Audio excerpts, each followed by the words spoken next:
So now I'll start my talk. So my point is that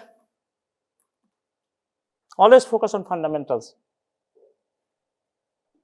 So machine learning and all of these things you can learn, any subject you can learn if you focus on the fundamentals. And the reason is that if you want to be a good programmer, you need to understand efficient algorithms. You need to understand efficient data structures. There's a famous equation, algorithms plus data structure equal programming. There's a book by Nicholas Witt who published or who invented Pascal language. You may not know the Pascal language. When I was undergraduate student, we programmed on Pascal language. So the title of the book was Algorithms plus Data Structure equal Programming. You cannot be a good coder and software engineer, good programmer, unless you have efficient algorithm, efficient data structure. So that logbook of the information where I store the information of the intermediate winners, that's your data structure. So the decisions tree is not there, that's a data structure. You are just conceptualizing the games are played, I form a binary tree because each game is a binary comparison equivalent. So that is not there, but that's a data structure. Like heap is a data structure for your sorting and other, right? So focus on that. Algorithms, I need to understand as a computer science efficient algorithms, efficient data structure to manipulate information in the memory so that I can be a better programmer. Okay, without much ado, are you ready? Okay, so what I'm going to do in next maybe 45 to 50 minutes, give you a guided tour of some of the things that we have been working on. So it is not a single paper or two papers that I'll be talking about. It's a research which is a culmination of the last 2 decades. We have been researching on smart environments, application of machine learning, AI, in different contexts and applications. And you will see that. And the part of doing research is to do fundamental understanding of science, advancing your research field, and also having an impact. Research should not be for the sake of doing research. Because my guess is that this particular winter school, you came to learn about advanced topics and some research concepts, right? To nurture your curiosity. So always think about anything that you do in the courses, in research, what impact does it have? An impact will be scientific impact.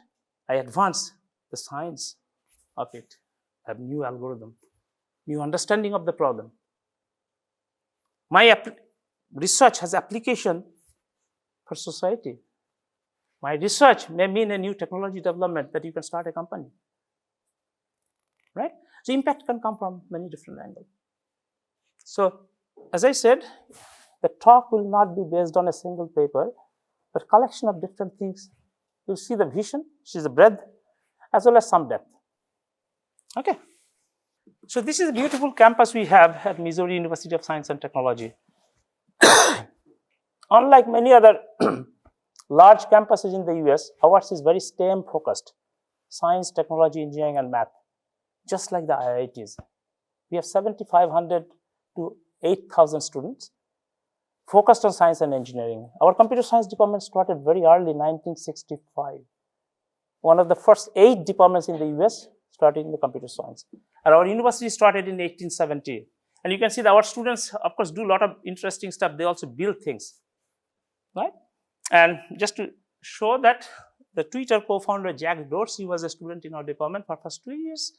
And after that, he moved to New York with his parents, but nobody knows whether he finished his degree. But he's also co-founder of Square, you know, the mobile payment mechanism. That's what actually he makes more money than. This is our research focus. And this focus is over the last 30 plus years, in 3 decades. And that was contributed by many of my colleagues, students, postdocs, working with me. So we focus on solving fundamental problems, mostly algorithmic problems, in sensing, computing, and networking. Sensing, networking, and computing. You sense through devices, you collect a lot of data. Isolated data has less meaning, and you network them. because your units could be in many different areas. Think of a large agricultural field. You put sensors to collect the data for soil moisture, temperature, even the bugs in the leaves or the fruits, right? So very local information that you gather, but then you exchange through a network. So that's why data collection is through sensing. Networking, distributed computing is by exchanging information. And then huge amount of data that you collect, what do you do with them? That's where the data analytics, data science, machine learning, all these things come in the picture because the amount of data is huge. Every data may not be significant. I want to find significant features. So feature extraction is part of machine learning, right? And I want to have very lightweight solutions because many of my devices are small devices like sensors and IoT device. I don't have huge computational power or resources. I want to design very efficient, energy efficient, resource efficient, lightweight solutions for these devices so that I should be able to run data analytics and machine learning on a huge set of data to have scalable solutions. That's why the computing, you can see that. So different types of sensing technology, sensing devices, smart devices like smartphones, sensors, IoT devices, cameras, any device that can acquire information. Wireless technology is very important because there are many places, if it is in the building, I can mount sensors, I can put electrical wiring. But if it is in the wild field, I'm doing mudslide detection, flood detection, volcano, earthquake detection, then I cannot actually put electrical connections because these are very inaccessible areas. So unless my algorithms are energy efficient, my battery will run out, my network will die. So you can see that making algorithms very efficient and resources for these devices are CPU, storage, bandwidth, wireless bandwidth is limited, and energy, battery. 4 different kinds of resources. So algorithms that work very well for desktop or large machines may not work efficiently. So we have to be mindful of that, right? Smart computing, as I mentioned, the different types of algorithmic techniques, models that we use. Also use high performance computing wherever it is possible because you offload things on the cloud and data centers. I can do high performance computing, GPU cluster, parallel machines, right? And then applications, smart living. So if you see the title of my presentation is from smart sensing to smart living, the era of AI, machine learning, and data science. So what it means, smart living is a new concept that we have been pushing for the last few years. So it is not an infrastructure which has to be smart. This building could be a smart classroom. That airport may be a smart airport. The bridge may be smart because I have sensors to detect the vibrations and health conditions of the bridge, right? But ultimately, the beneficiary should be the human, the society. So smart living concept means application of technology, sensing, networking, computing. And in the behind the scenes, you do whatever you want, be it graph theory, information theory, game theory, machine learning, optimization, does not really matter. Those are fundamental concepts with the hope that it improves our quality of life. It gives a better comfort in life. It manages the resources of infrastructure very efficiently. It manages your resource, your time.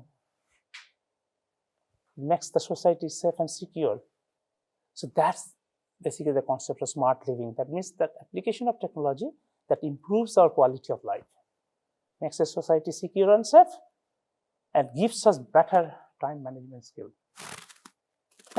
So without much ado, so you can see that, so these are the things that we do, but you have to make sure anything that you do, sensing, networking, computing, is secure, trustworthy, reliable.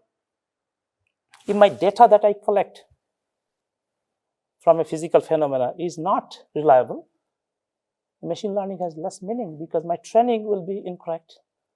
My inferencing on the test data will be incorrect. So reliability is very important. Data quality is important. Resilience is important because there will be a lot of noise. Either wireless communication will be noisy, or my battery is going down, my sensing intensity is low. I cannot really conclude anything. Right? And then depending on the application, like health application, security application, privacy preservation is also important. Since human beings are involved in the whole process, interactions with the physical environment and the cyber environment, so human behavior models are also very important. That's why you have the socio-technical part. So research in an interdisciplinary area in computer science with smart living application is not only by the scientists and engineers. You have to work with social scientists, psychologists. Because how do I take human behavior into account? Human intent. Many things that we do in our daily life is based on our mood intent.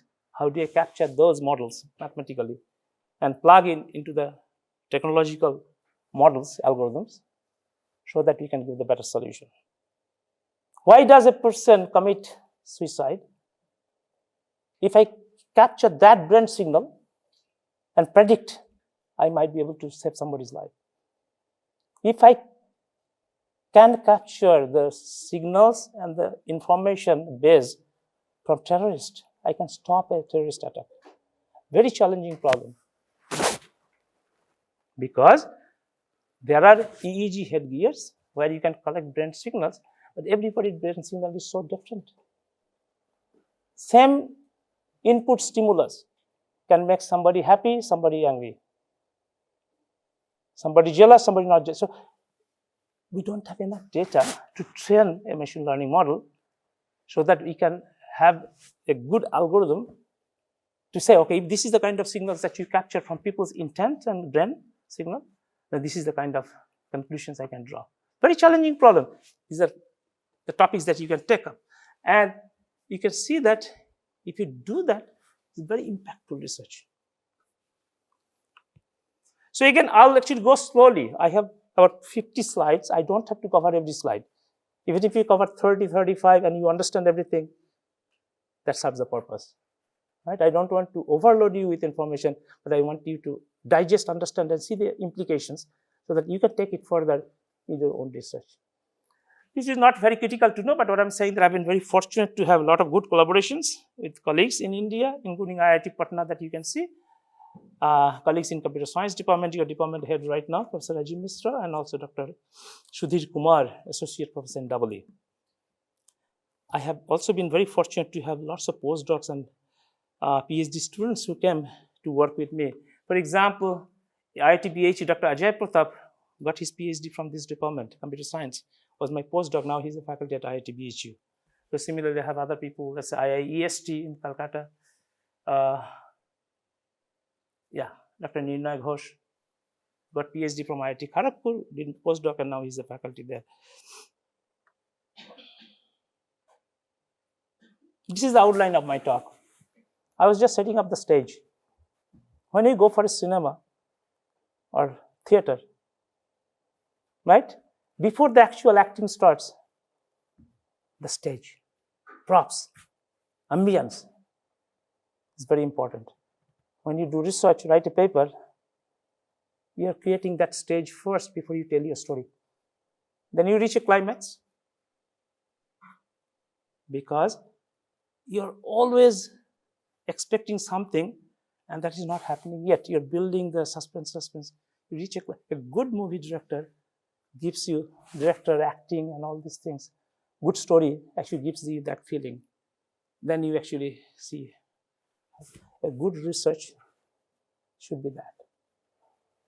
That means I build the story in such a way that the readers, reviewers, editors, when they read, they think, wow, it's a beautiful creation by the authors. So keep that in mind. And it's not only research. When I say research and teaching, they are the two sides of the coin. It's the same thing. What you see in the book now was the research of the past. What you research now will go into the book maybe in future if it is significant. So these are not like decoupled, not disjoint. You read Dijkstra's shortest path algorithm that he invented in 1957. It becomes so foundational that it is in every book. And you use still, I want to do routing, I use shortest path algorithm, right? So you can think that. So don't take it that means when you study, take a course, take it from that angle. You're gathering fundamental information with the hope that you can apply it whenever it is needed. And that's part of your research. Okay? So basically, depending on the time, as I said, have very nice case studies, very interesting set of problems on smart agriculture, smart health. But these are the application areas. We'll talk about the data collection mechanism, machine learning behind the scenes. I'll not go into all the mathematical details. I'll have some of the references. If you're interested, you can read them. You're more than welcome to communicate with me. So depending on the time, actually, I'll cover some of the application areas. Okay, but so let's just see what happens. What we say that we are in the era of observation. Observation is the key. How do you observe? I can observe through our sense organs or by external sensors or devices. By collecting data, I observe. Without any observation, the research will not happen. You observe. But you interpret in your own ways. If you think about, let's say, Newton's laws of gravitation, you know all the stories. Whether the story is true or not, I don't care. The apple fell on the ground and he got the trigger. But point is that apple did not start falling on the ground after Newton was born. It has been there for ages. But he is the first person who asked the question why and gave a quantification which became the law of gravitation. It is that observation which is powerful. That means things are there, but I look at that phenomena from a different angle. Right? So we say, so this is not an exhaustive list. I'll not read every slide. I'll give you the storyline. So question is whether it's a propagation of bacteria or disease from the root to the leaves, which is an ecological question, or flood monitoring, or industrial automation, or border security, or health. I have the power to collect data and make conclusions, predictions. And then the domain experts can take it. If it is a health condition, if somebody's health is not going right, I'm not a doctor, medical doctor, but I can hand over that information to a medical doctor, they can take over. Right? So being in computer science, you have that opportunity to make an impact in every field that you can think. Whether it is saving lives of a miner in a coal mine, or saving the life of a fisherman who may be in trouble, or somebody working in an industry, or in agriculture, or whatever. So we have the opportunity to collect data, and data and information is the powerhouse. And you are in that field. So don't think about I get a degree, I get a job. Of course you'll do that. But what's next? Okay?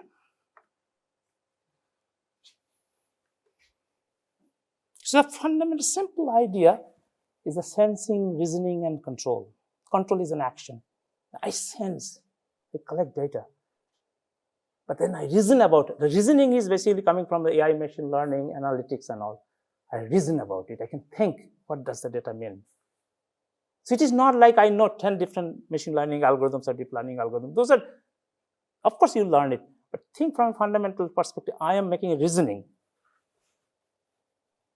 And that reason is my model for machine learning, for inferencing, prediction. And then I take an action. That's the control part.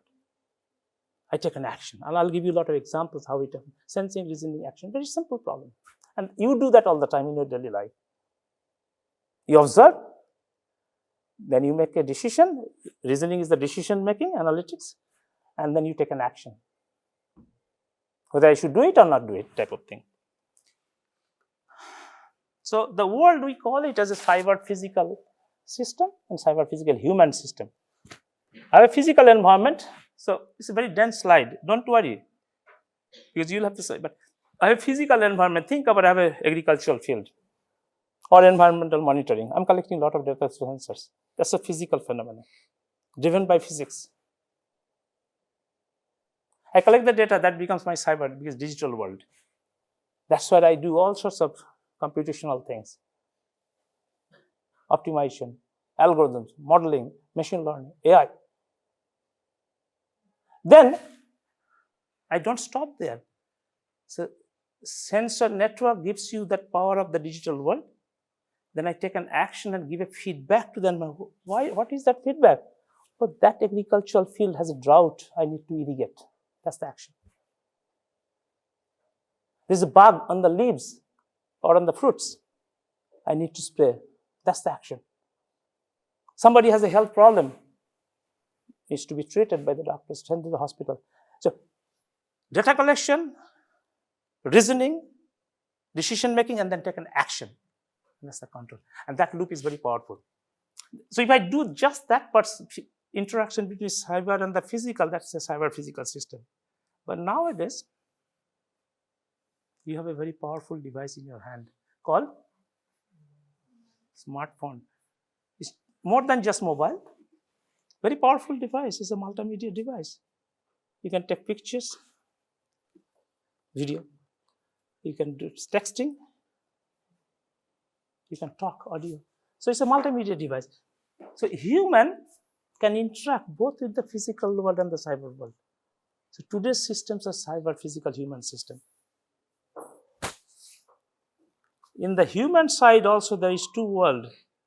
Physical world where we are in this room because we have a common interest. You are in this winter school. You are interacting with each other. That's a physical relationship. You are also in the cyber world on the online social network where you may not know the person who is in Japan, but your friends of friends or somebody that you linked in your Facebook, but you may not know them. That's your cyber world. So there's also two worlds in the physical world, human relationship and the thing, right? Now, you may think that, is this real or something not real? I'm saying that most of the systems that you interact with in your daily life, I would appreciate if you do not look at your smartphone right now. You came here to spend time to learn. And you learn from the instructor's experience. You are not satisfied by looking at the online sources because there are lots of online sources out there. So just pay attention, listen, learn as much as possible.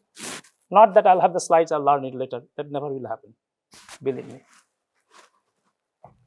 Okay? So, the flight I took from Calcutta to Patna yesterday was the Airbus Indigo flight. I was on a cyber physical human environment when I flew from Calcutta to Patna. The physical equipment was an Airbus designed by aerospace engineers. Flying is by jet propulsion, aerodynamics. That's a physical laws, Navier-Stokes equation, differential equations that guides the flight path, physical environment. Question for you. When I'm airborne, who really runs the flight? Autopilot system is not the pilot, not the captain in the cockpit. And you have seen in different movies. What is autopilot system? It's a real-time embedded software. It's a software. Typically 25 to 30 million lines of code. It's a huge software. So when I'm airborne, I'm completely in the hands of a cyber world, which is autopilot system. Captain and the pilot, they're the human in the cyber physical device. Physical is the aircraft, Boeing, Airbus. Cyber world, autopilot system, there's a lot of sensors, a lot of networking is there, right? And the pilot, captain, they are responsible for landing and takeoff and emergency control. You can see that. So I'm in the hands of a truly cyber physical human system. And there are tons of examples you can give. Self-driving cars is another one. But good thing is that over the years, 30, 40 years, this autopilot system has been perfected. How many accidents do you see? Now, once in a while, it could be because the visibility is low. There's a thunderstorm in between, right? So basically, sensing, reasoning, control is going on all the time. Feedback control. Now, many times you hear about the debates of cyber physical system, CPS, and IoT, Internet of Things. But in my opinion, there is no conflict. Your building block, the sensors, devices, actuators, they are your IoT device, smart devices. And they are the building block. They help you to collect the data. But when you have a large system like a aircraft, a building monitoring, somebody's health monitoring, Those are basically cyber-physical systems. That's why we say IoT enables societal scale cyber-physical human systems. And there are lots of examples are there. I'm going slow. As I said, my job is not to finish the slides, but to give you enough information so that you understand and you can read the rest. But the interesting thing, I'm talking about 3 different worlds. Physical world guided by natural laws, gravitational laws, special theory of relativity, quantum principles, electromagnetic theory, Navier-Stokes equation in aerospace engineering. Time is continuous. But when you collect data in the digital world, there is no natural law. We have computational model, Turing machine model, algorithms, stochastic analysis, machine learning model, but there's no natural law for machine learning model. You have software stack, network protocol stack. Time is discrete. So think about an aircraft, airborne, handed over to autopilot system from continuous time, Navier-Stokes equation, vortex management, jet propulsion, now handed over to a digital. A little clock drift may mean your life is at stake. So managing that, synchronizing,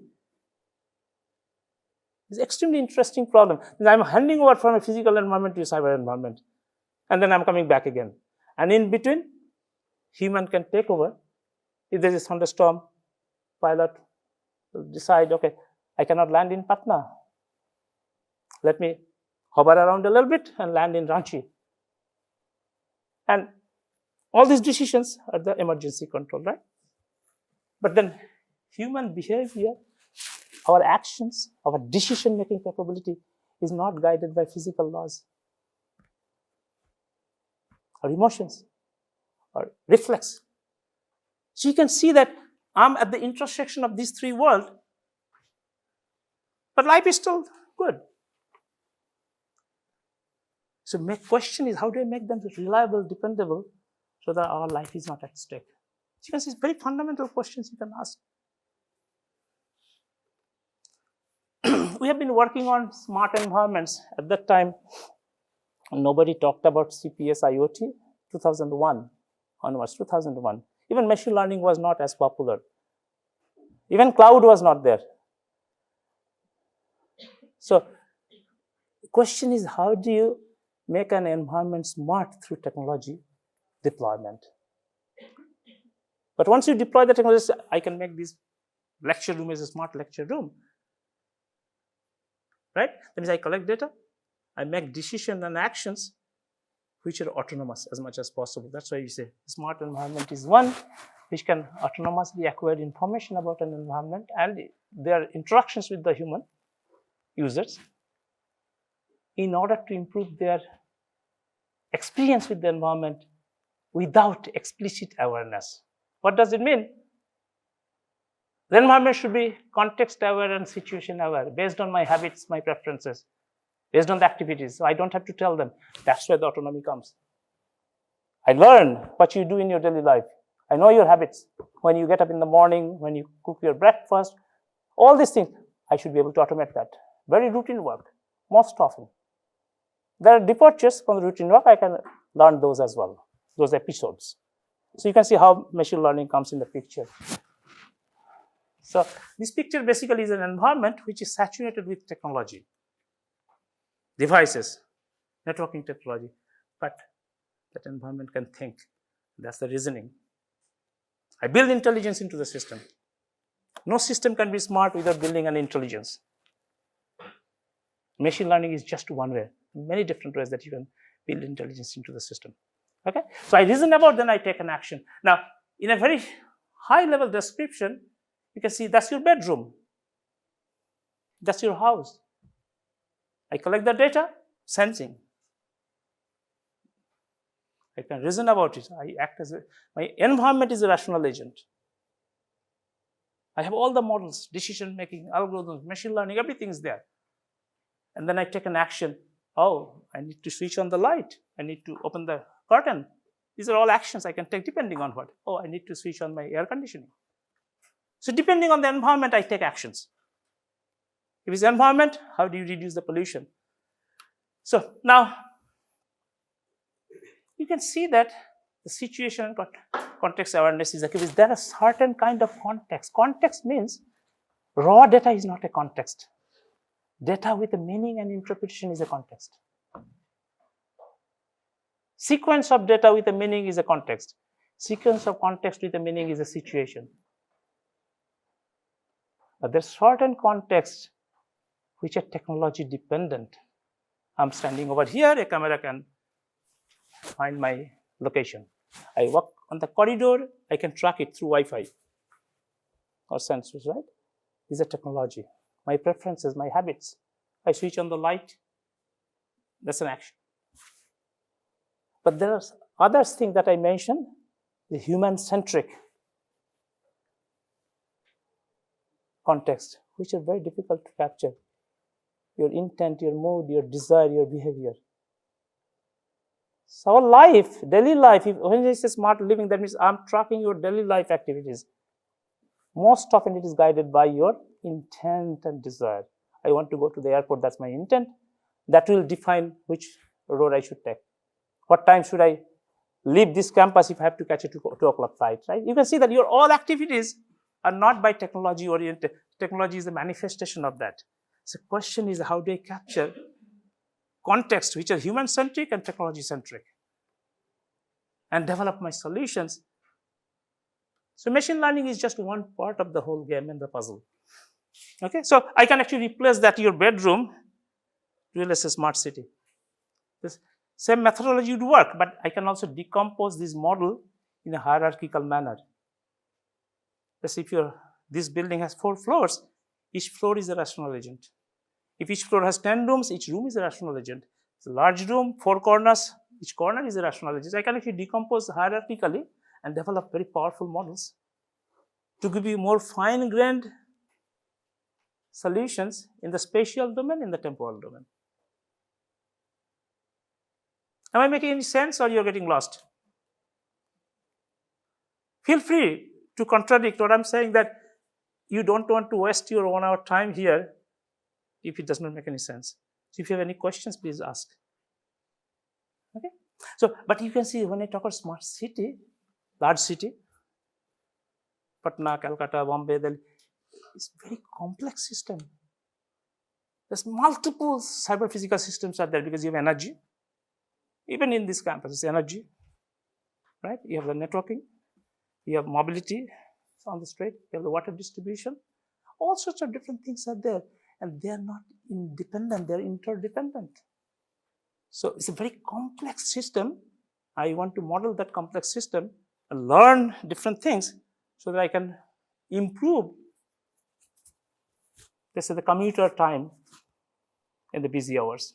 I improve the energy requirement. But you know, the pity is, we talk about smart city, smart village, all these things, but we do not go through a comprehensive analysis of these systems before putting gadgets. Just putting gadgets on the streets or the lamppost will not solve your problem. You think that we are okay. There'll be a lot of other huge problems. We can come to that later. So this is basically our envisioning concept, the smart living. Now, this is a very dense slide. You can, anything that is important in our daily life, how do we manage them through technology as best as possible? You are doing it already. Only thing is, we are not mindful of that. And your application, different blocks, you can just apply your favorite building block. That if something else is important, this is not exhaustive, right? But all the way through, you can see different types of mathematical tools and models you can use, existing ones, and you can design your new solutions, making sure that you can run your algorithms and the solutions on small devices. Make sure that you capture the information in the presence of noisy data, incomplete data. There's an earthquake. My sensor did not work. I did not get the tremors and vibrations. You cannot recreate another earthquake. It's not a laboratory experiment. That means my incomplete information, how do I still make a decision? Somebody had a heart attack, is a pacemaker. Pacemaker may have detected the right rhythms or may not. You cannot recreate an earthquake. So question is, it's not a laboratory experiment, it's a real phenomena. So sometimes your data could be perfect and reliable, sometimes could be noisy, sometimes could be incomplete. I still have to develop models and algorithms to give the best possible solutions as much as I can. And those are very nice computational algorithmic questions and problems. Okay? So you can see that these are very complex system, interdependent cyber-physical human system, right?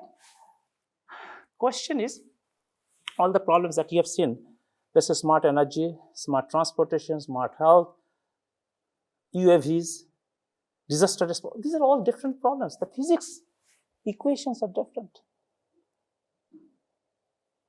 Good news is that you're collecting data from this physical environment and you have a data-driven models. And that's actually what I said, that data-driven models gives you an opportunity to build mathematical invariants that cuts across different physical phenomena. All the physics are different: energy, electromagnetic theory, power engineering, right? Your transportation, kinetics, motion, right?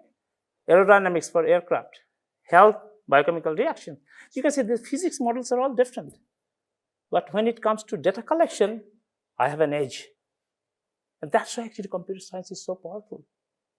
Because I deal with the data.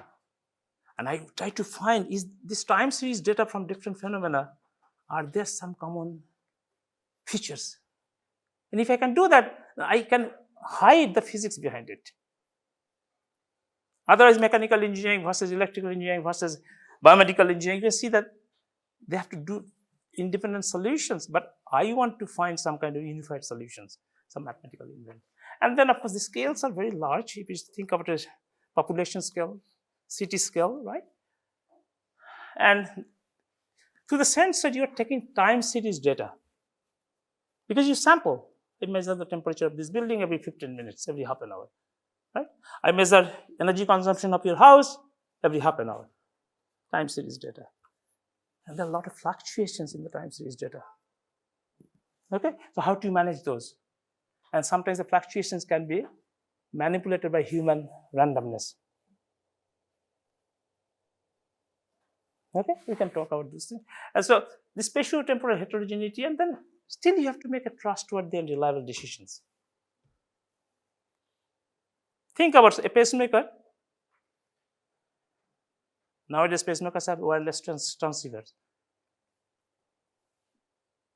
The pacemaker readings can be transmitted through wireless to the hospitals and the doctors. If the environment is noisy, some bits get corrupted. The wrong information is at the doctor's hand. They make a wrong diagnostics, wrong treatment. Or similarly, MRI images, right? So you can see technology has a lot of advantages, but unless I do develop the solutions, which all of you do as a computer scientist, then things could be going in the wrong direction. It depends on the application. And most of the machine learning algorithms are probabilistic. You say, accuracy of my algorithm is what? 85%, 90%, right? If you think about border security between two countries, what does it mean? 90% of the time I can secure the border. See that? Oh, I can tell you, I can protect your health for 90% of the time. That 10%, 5% could be your killer. So you can see that depending on the application, I have to be very careful. That means only one type of solution may not be enough to save somebody's life or secure a country. So I'll just summarize what I said. Different types of applications. But I am dealing with data. All the IoT, networking, crowd sensing, sourcing, they feed that thing. But I am developing some model where I can look at a multitude of applications through my powerful data-driven solution, data science, machine learning. Right? The huge opportunity is there. But technologically, scientifically also, there are a lot of challenges. If you want, we can always talk. But I'll not burden you with a lot of math of those things. So you can see that we have, over the years, what we have been doing of different types of theory that we are developing. Some of the theories are known. Some of the theories are new that we are developing, especially for small devices. very uncertain, noisy environment. This situation is not perfect, right? So that's and those are some other problems, some networking and sensing problems, right?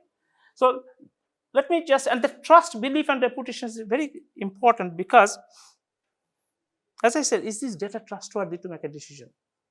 Nowadays, in social media is also a data feeder. You get a lot of fake news. Now with ChatGPT, you don't even know which news is true and which news is not true. A lot of chaos happens because wrong information, rumors are disseminated in split-second time at light speed. There are cases during emergencies, during disasters, people are misguided to take a wrong route, evacuation situation.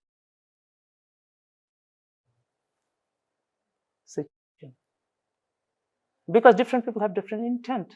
They want to misguide people so that they can rob their house. And there has been incidences. So you can see that how do I judge the truthfulness? Now, in case of emergency and disaster, people don't have time to look for the truth. Because in machine learning algorithm, you always look for the ground truth. Right? Without a ground truth, you cannot prove anything. I do training set, but what else? But I don't even know whether this training set has any meaning or not, right? How do you check ground truth?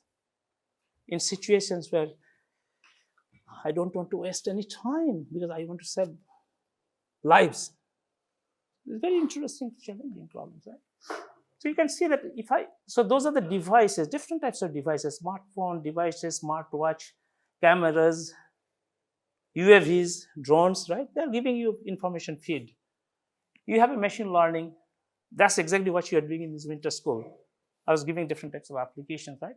And different applications you can think of, whether it's agricultural application, industry 4.5.0, water management, energy management, health, transportation. As computer scientists, we actually build models and solutions to give solutions to a multitude of problems, different applications. So let me take, I have already mentioned that data quality is important, resources are limited, security is important, privacy is important. I don't have to, I'll be using, can you see it or it's not visible? The color contrast, is visible? Okay. So these 4 pillars, I may not have time to go for 4 pillars because there is another talk at 11:30. So in next 10, 15 minutes, let me take at least one. Let's say agriculture is an application, very tangible application. What is your goal? You want to provide a better living conditions for the farmers. So we have been designing a funded research by National Science Foundation in the US, how to create smart farming network. It's a networked environment, sensor, wireless, and all that.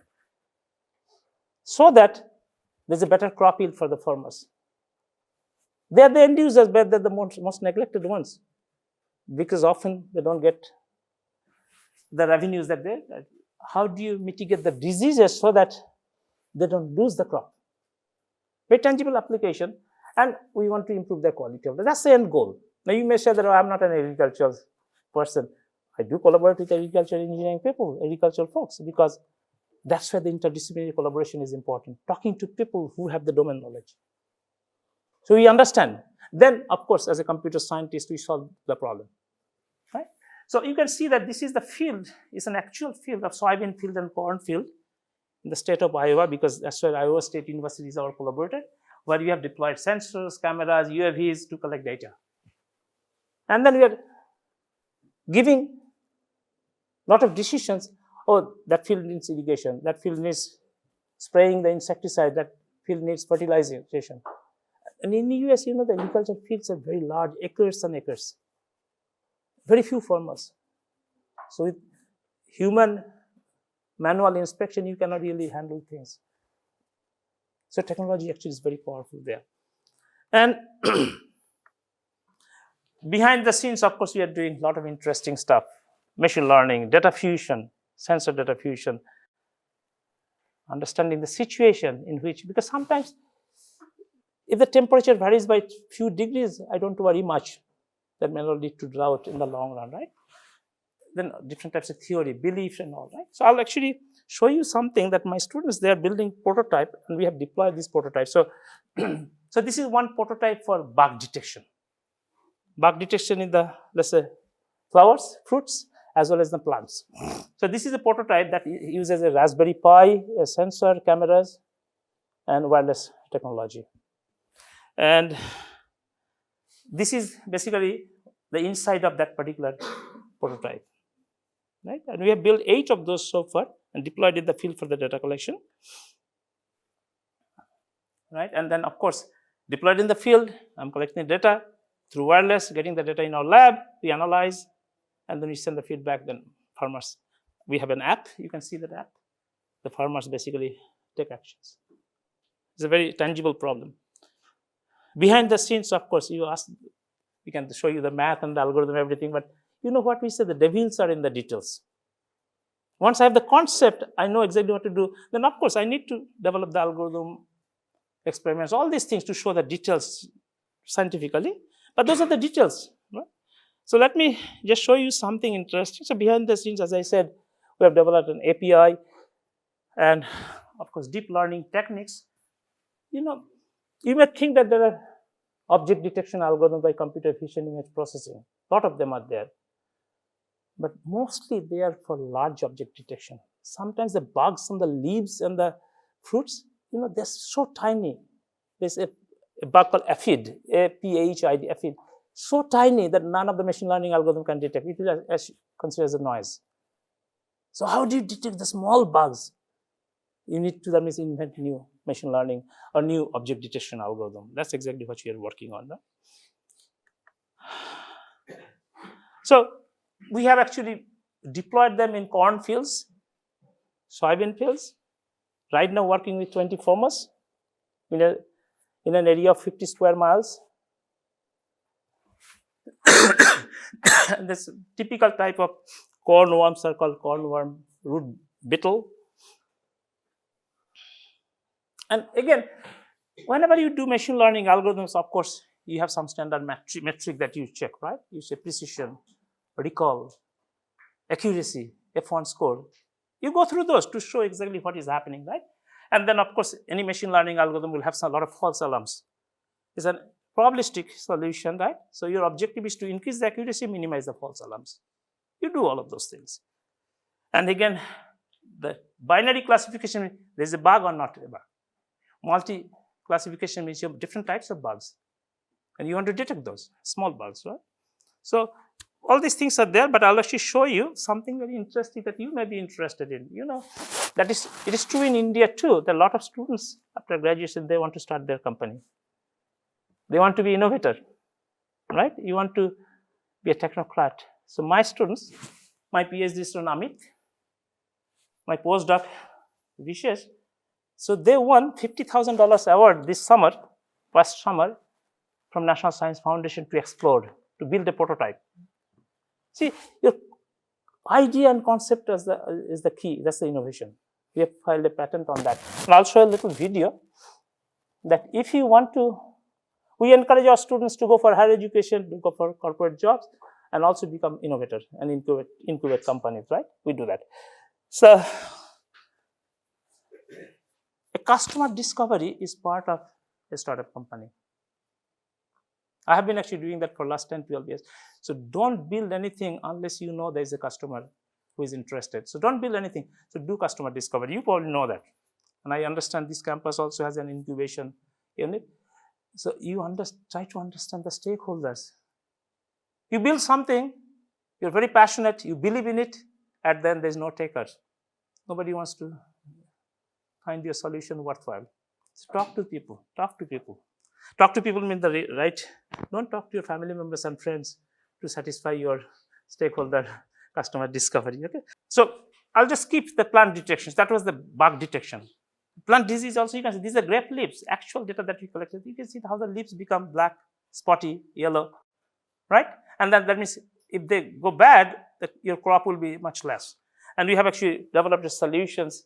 So we are doing this research, basic research, applied research, and we call translational research. How to do the research from the lab to the real world, which is the startup, right? And of course, I will skip all the details in the interest of time. You understand all of those things, the deep learning, machine learning. You can do the classification also. Let me just show you on the health side what we are doing. We have developed a smart chair.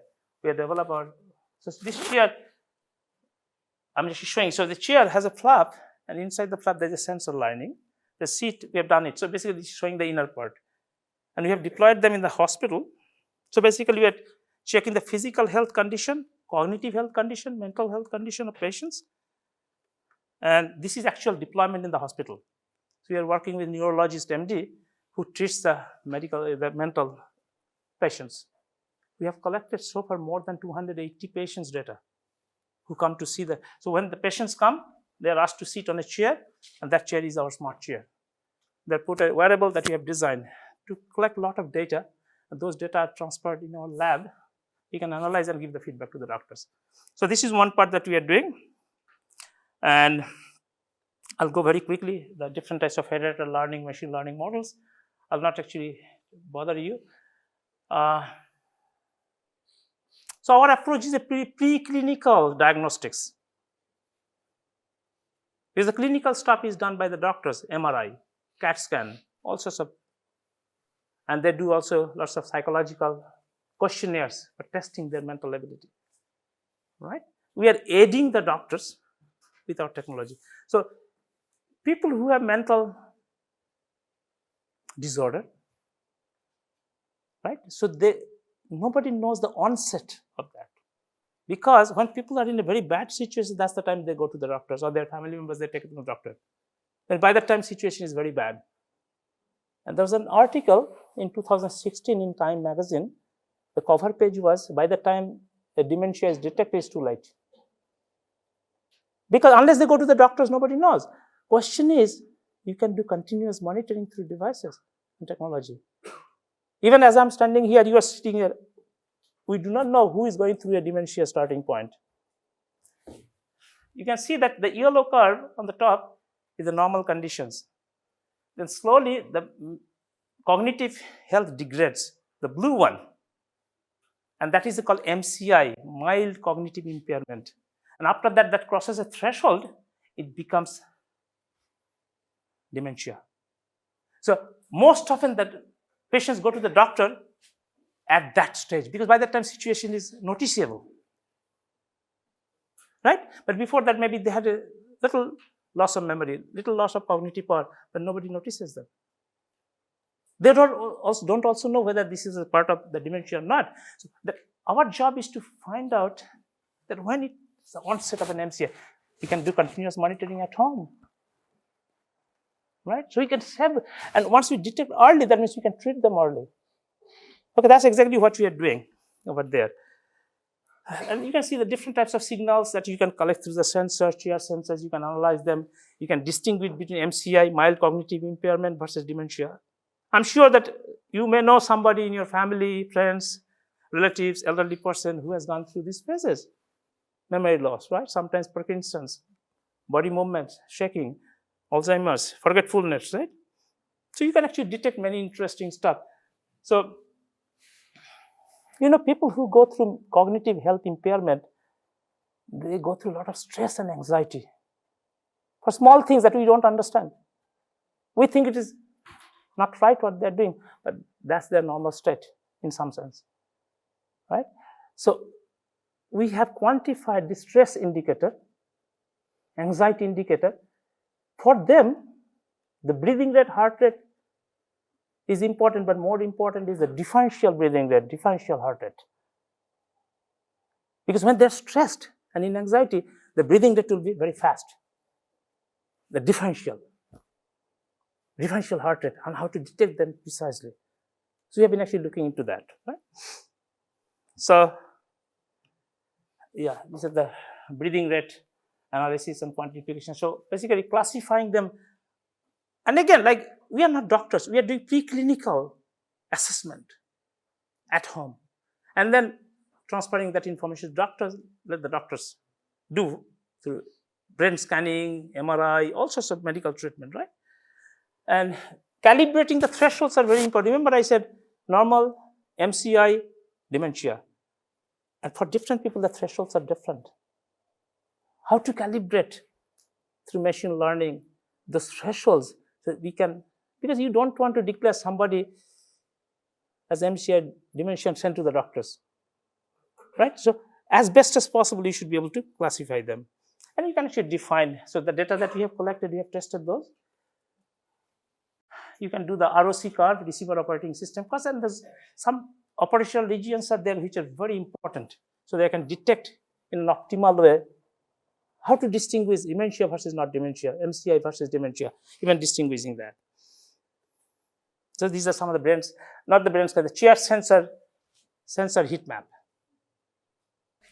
So let me just go to the conclusion part. So we have been doing a lot of things on the energy side as well. And for each of them, we do the scientific research. We also try to develop prototypes, do real experiments, and then show the students that how can they take it to the next level, right? I'll let you skip all of those details. And if you have any interest, we can always talk about it, okay? So what we started with from smart sensing to smart living. And our vision is that a smart living is the way to go, where interaction between physical, cyber, and human worlds, right there. And look at, these systems are extremely complex. Measuring the success of these systems that you build is very tough question.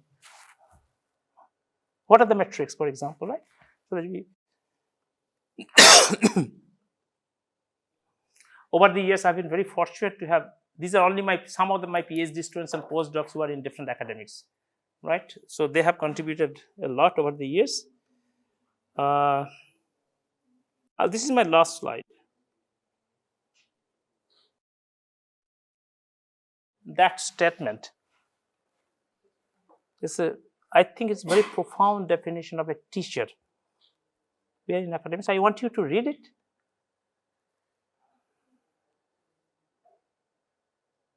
And then tell me whose quotation is this. I think this is a very profound definition of a teacher. And this originally comes from a Sanskrit verse in the Upanishads. And this is summary and gist of that. Anyone? Whose quotation is this one? I want you to. Please do come. This is my last slide. I'm sorry for taking the time. Yeah, so whose quotation is this one? Anyone? Whose quotation is this? What happened? It's actually Rabindranath Tagore. Okay, this is my last slide. Any questions? Sorry to take longer. I think the next speaker is waiting, but